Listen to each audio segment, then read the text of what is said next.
خوش آمدید. آج ہم بینک آف پنجاب یعنی BOP کی 30 جون 2025 کو ختم ہونے والی ششماہی کی غیر آڈیٹڈ شدہ مالیاتی رپورٹ کا تفصیلی جائزہ لے رہے ہیں. بالکل، اور ہم صرف فراہم کردہ مواد کو ہی دیکھیں گے، مطلب حقائق اور اعداد و شمار کی بنیاد پر ہی تجزیہ کریں گے تاکہ ایک واضح تصویر بن سکے. ٹھیک ہے، تو آئیے سب سے پہلے 2025 کی پہلی ششماہی کے معاشی ماحول سے شروع کرتے ہیں. رپورٹ کیا کہتی ہے؟ کیسی صورتحال تھی اس دوران پاکستان کی معیشت کی؟ جی، رپورٹ ایک آپ کہہ سکتے محتاط لیکن مثبت تصویر دکھاتی ہے. اس میں ذکر ہے کہ سال کے پہلے 6 مہینوں میں اہم معاشی اصلاحات ہوئیں. اچھا. جس کے نتیجے میں مہنگائی کی شرح میں کمی آئی اور پھر اسی کو دیکھتے ہوئے اسٹیٹ بینک نے پالیسی ریٹ بھی کم کیا. سرمایہ کاروں کا اعتماد بھی بڑھا، جس کا ایک اشارہ KSE 100 انڈیکس میں تقریباً 20% اضافہ ہے. تو بنیادی طور پہ معیشت میں کچھ استحکام لانے کی کوششیں ہو رہی تھیں. اس میں IMF پروگرام کا بھی کوئی کردار تھا؟ جی ہاں، رپورٹ تو IMF پروگرام کو کافی اہم سمجھتی ہے. حکومتی اصلاحاتی ایجنڈے کا ایک ستون قرار دیتی ہے. مطلب مالیاتی خسارہ کم کرنے اور سرکاری قرضوں کو ایک مینیجبل سطح پر لانے کے لیے اصلاحات کی گئیں. اور اسی سلسلے میں مئی 2025 میں وہ جو $7 ارب کا IMF پروگرام تھا، اس کا پہلا جائزہ بھی کامیابی سے مکمل ہوا.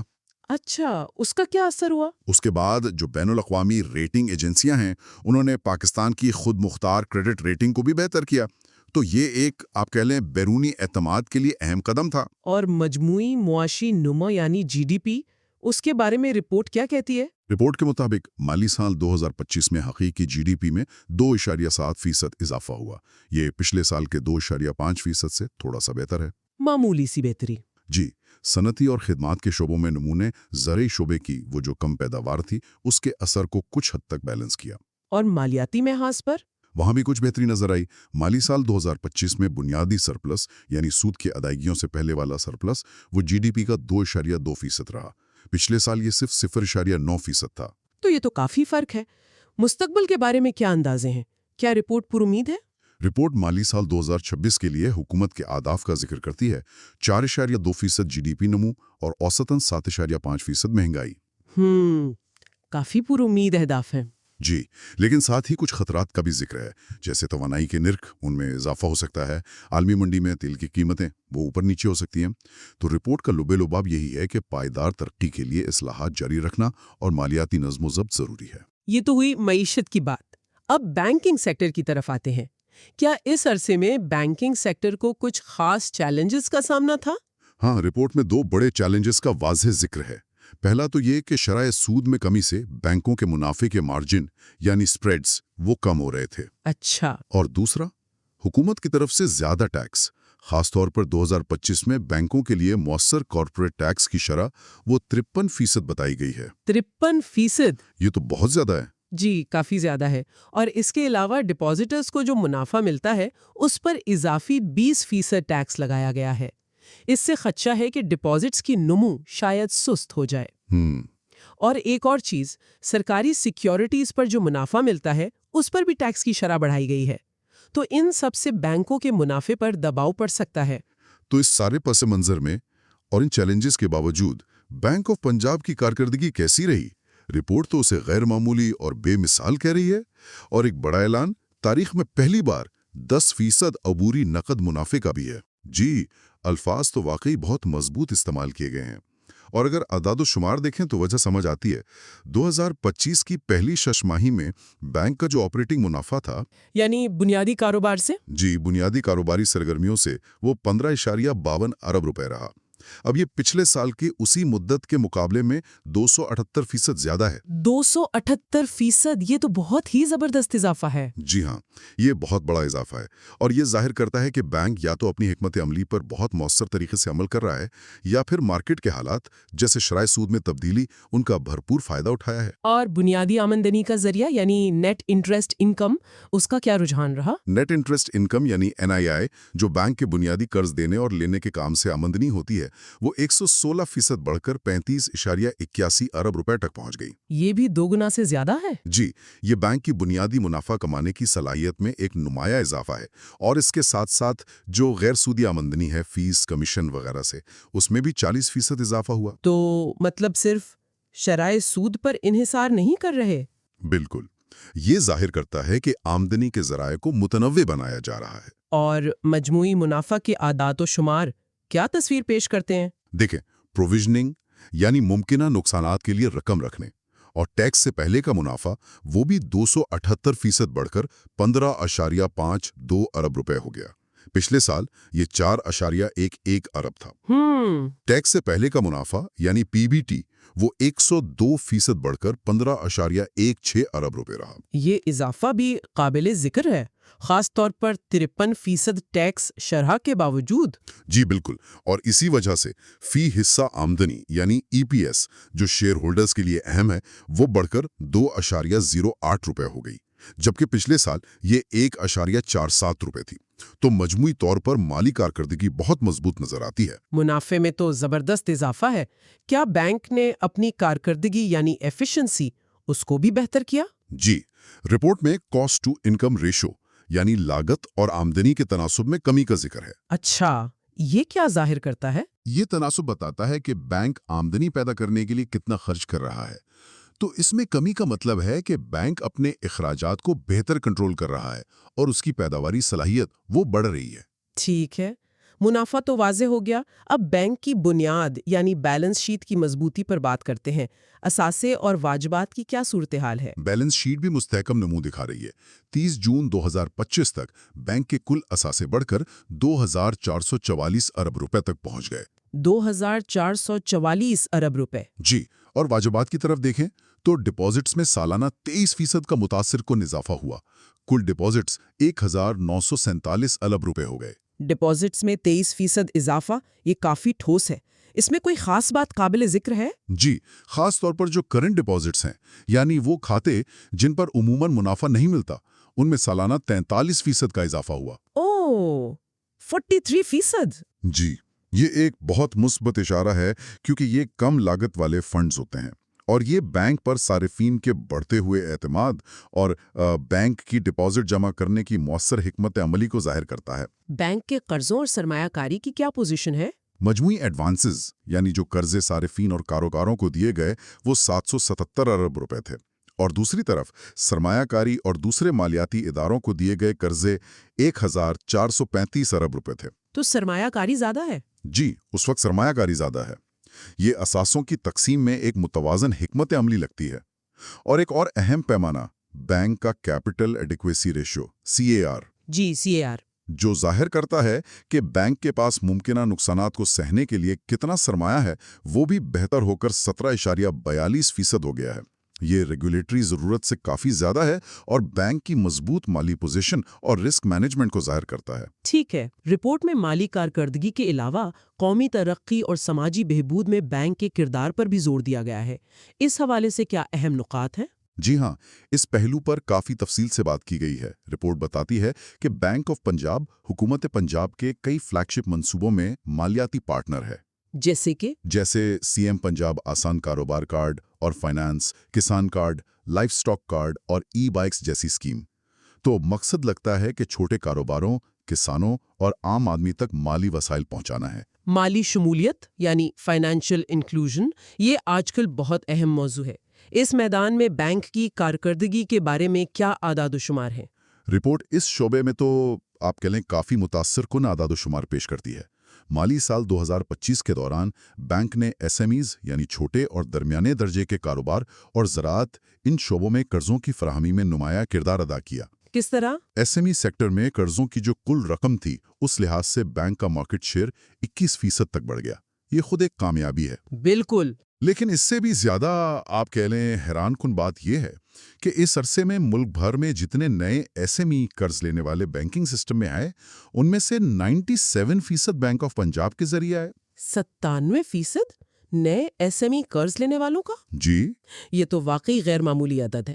اس کی کیا وجہ بتائی گئی ہے؟ رپورٹ اس کا سہرا بڑی حد تک حکومت پنجاب کی 19 اسکیموں کو دیتی ہے جن کا ہم نے ذکر کیا، اور بینک کہتا ہے کہ یہ اسکیمیں اس کے جدید ڈیجیٹل اور AI پر مبنی پلیٹ فارم کے ذریعے چلائی جا رہی ہیں۔ اچھا، تو ٹیکنالوجی کا استعمال ہے۔ جی، یہ پلیٹ فارم غالباً درخواستوں کی پروسیسنگ اور نگرانی کو مؤثر بناتا ہے، اور رپورٹ یہ بھی کہتی ہے کہ ان اسکیموں کے تحت دیے گئے قرضوں کی وصولی کی شرح 96% سے زیادہ ہے۔ یہ بھی بہت اہم ہے۔ جی، جو ایک مضبوط فالو اپ میکانزم کو ظاہر کرتا ہے۔ تو رپورٹ کے مطابق یہ ڈیجیٹل صلاحیت بینک کو مستقبل کے لیے ایک مضبوط پوزیشن دیتی ہے۔ اور زراعت کے شعبے میں کیا صورتحال رہی؟ زراعت میں بھی کارکردگی نمایاں تھی۔ رپورٹ کے مطابق انڈسٹری کی سطح پر زرعی قرضوں میں جو سالانہ اضافہ ہوا اس کا 51% حصہ بینک آف پنجاب کا تھا۔ نصف سے زیادہ؟ جی، اور اس دوران تقریباً 5 لاکھ نئے قرض لینے والے جو پہلے بینکنگ سسٹم سے باہر تھے وہ بینک آف پنجاب کے ذریعے رسمی مالیاتی نظام میں شامل ہوئے۔ 5 لاکھ نئے زرعی قرض لینے والے؟ جی، یہ اعداد و شمار مالی شمولیت کے کوششوں میں بینک کے بڑے پیمانے پر کردار کو واضح کرتے ہیں۔ ٹھیک ہے، مالیاتی کارکردگی اور ترقیاتی کردار کے علاوہ کیا رپورٹ میں بینک کے آپریشن سے متعلق کچھ اور اہم تفصیلات ہیں، جیسے کریڈٹ ریٹنگ یا نیٹ ورک کا سائز؟ جی، کریڈٹ ریٹنگ کا ذکر ہے۔ پاکستان کریڈٹ ریٹنگ ایجنسی یعنی پیکرا نے بینک کی طویل مدتی ریٹنگ AA+ یعنی AA+ اور مختصر مدتی ریٹنگ A1+ یعنی A1+ پر برقرار رکھی ہے۔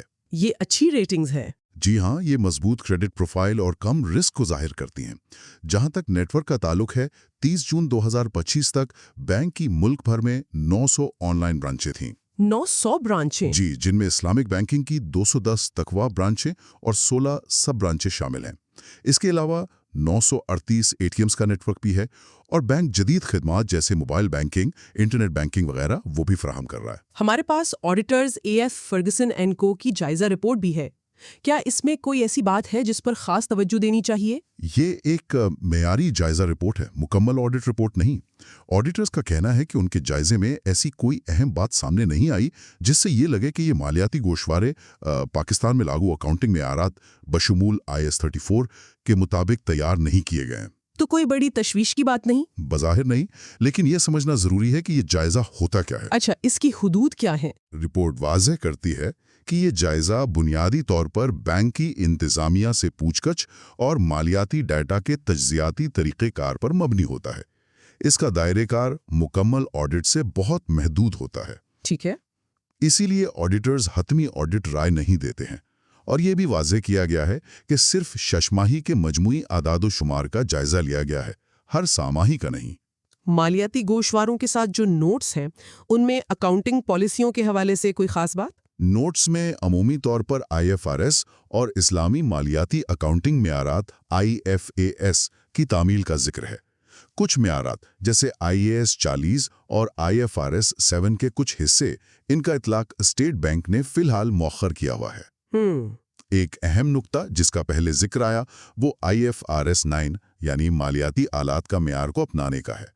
اس نئے معیار کی وجہ سے خاص طور پر سبسڈی والے قرضوں اور ملازمین کے قرضوں کی اکاؤنٹنگ بدلی ہے۔ اچھا، اس کا کیا اثر پڑا؟ اس تبدیلی کا اطلاق ماضی کے اعداد و شمار پر بھی کرنا پڑا تاکہ موازنہ درست رہے۔ اسی لیے آپ کو منافع اور نقصان کے گوشوارے میں پچھلے سال یعنی 2024 کے اعداد و شمار کے ساتھ ری اسٹیٹڈ یا دوبارہ بیان کردہ لکھا نظر آئے گا۔ تو اس ری اسٹیٹمنٹ کا پچھلے سال کے منافع پر کیا ٹھوس اثر پڑا 2024 کی پہلی ششماہی پر؟ نوٹ 4.1.2 کے مطابق IFRS 9 کو شامل کرنے کے بعد 30 جون 2024 کو ختم ہونے والی ششماہی کے لیے ٹیکس سے پہلے کے منافع میں 461 ملین روپے کا اضافہ ہوا۔ یعنی پچھلے سال کا منافع دراصل زیادہ تھا جو پہلے رپورٹ ہوا تھا؟ جی، نئے معیار کے تحت یہ بنیادی طور پر سبسڈی والے قرضوں اور عملے کے قرضوں کی فیئر ویلیو ایڈجسٹمنٹ اور ان سے متعلقہ سود کی آمدنی اور اخراجات میں تبدیلیوں کی وجہ سے ہوا۔ ٹھیک ہے، رپورٹ میں تقویٰ اسلامک بینکنگ کا بھی نمایاں ذکر ہے۔ کیا اس کے لیے الگ سے مالیاتی اعداد و شمار دیے گئے ہیں؟ جی ہاں، نوٹ 41 خاص طور پر اسلامک بینکنگ بزنس کے لیے ہے۔ 30 جون 2025 تک تقویٰ اسلامک بینکنگ کے کل اثاثے تقریباً 248 ارب روپے اور ڈپازٹس 217 ارب روپے تھے۔ یہ تو کافی بڑا ہجوم ہے۔ جی، اور 2025 کی پہلی ششماہی میں اس شعبے کا ٹیکس کے بعد منافع 1.176 ارب روپے رہا۔ یہ اعداد و شمار بینک آف پنجاب کے مجموعی آپریشنز میں اسلامی بینکنگ کی اہمیت کو ظاہر کرتے ہیں۔ اور اسلامی بینکنگ نیٹ ورک کا حجم کیا ہے؟ جیسا پہلے ذکر ہوا، کل 900 برانچوں میں سے 210 مکمل اسلامی بینکنگ برانچیں ہیں۔ اس کے علاوہ جون 2025 تک 534 روایتی برانچوں میں اسلامی بینکنگ ونڈوز بھی کام کر رہی تھیں، جو دسمبر 2024 میں 258 تھیں، تو اس میں بھی اضافہ ہوا ہے۔ ٹھیک ہے، رپورٹ میں مجموعی یعنی کنسولیڈیٹڈ مالیاتی گوشوارے بھی شامل ہیں، جن میں بینک آف پنجاب کو اس کی ذیلی کمپنیوں جیسے پنجاب مداربہ، بی او پی کیپٹل سیکیورٹیز اور نئی بی او پی ایکسچینج کمپنی کے ساتھ ملا کر دکھایا گیا ہے۔ کیا ان مجموعی اعداد و شمار سے تصویر میں کوئی بڑا فرق نظر آتا ہے؟ 2025 کی پہلی ششماہی کے لیے مجموعی اور غیر مجموعی اعداد و شمار میں بہت زیادہ فرق نہیں ہے۔ مثال کے طور پر مجموعی ٹیکس کے بعد منافع 6.52 ارب روپے ہے، جبکہ غیر مجموعی یعنی صرف بینک کا 6.80 ارب روپے تھا۔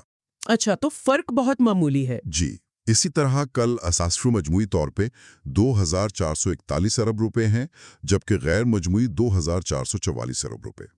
اس سے یہی لگتا ہے کہ فی الحال بینک کی کارکردگی کا بڑا حصہ اس کے بنیادی بینکنگ آپریشن سے ہی آ رہا ہے، اور ذیلی کمپنیوں کا اثر نسبتاً کم ہے۔ البتہ یہ گروپ کے پورے ڈھانچے کو ظاہر کرتا ہے۔ تو بینک آف پنجاب کی اس ششماہی رپورٹ کے ہمارے اس تفصیلی جائزے کا خلاصہ کیا ہے؟ اہم ترین نتائج کیا نکلے؟ دیکھیں، مجموعی طور پر بینک آف پنجاب نے 2025 کی پہلی ششماہی میں معاشی چیلنجز کے باوجود ایک بہت مضبوط مالیاتی کارکردگی دکھائی ہے۔ منافع، نیٹ انٹرسٹ انکم، ڈپازٹس، ان سب کلیدی میٹرکس میں نمایاں اضافہ ہوا۔ بینک کی بیلنس شیٹ مستحکم ہے، سی اے آر مضبوط ہے، اور کارکردگی یعنی کاسٹ ٹو انکم ریشو اس میں بھی بہتری آئی ہے۔ اور مالیاتی اعداد و شمار سے ہٹ کر مالیاتی کارکردگی کے ساتھ ساتھ رپورٹ بینک کے ترقیاتی کردار، خاص طور پر مالی شمولیت کے میدان میں، اس کو بہت نمایاں کرتی ہے۔ جی، وہ ایس ایم ای اور زراعت والے اعداد و شمار۔ بالکل، حکومت پنجاب کی اسکیموں اور اپنے ڈیجیٹل پلیٹ فارم کے ذریعے بینک نے ایس ایم ای اور زراعت کے شعبوں میں لاکھوں نئے لوگوں کو رسمی بینکنگ نظام میں شامل کیا ہے۔ یہ نہ صرف بینک کی اپنی رسائی کو ظاہر کرتا ہے، بلکہ اس کے طویل مدتی معاشی اثرات بھی ہو سکتے ہیں۔ اور آخر میں وہ منافع کا اعلان؟ جی، بینک کی تاریخ میں پہلی بار عبوری نقد منافع کا اعلان۔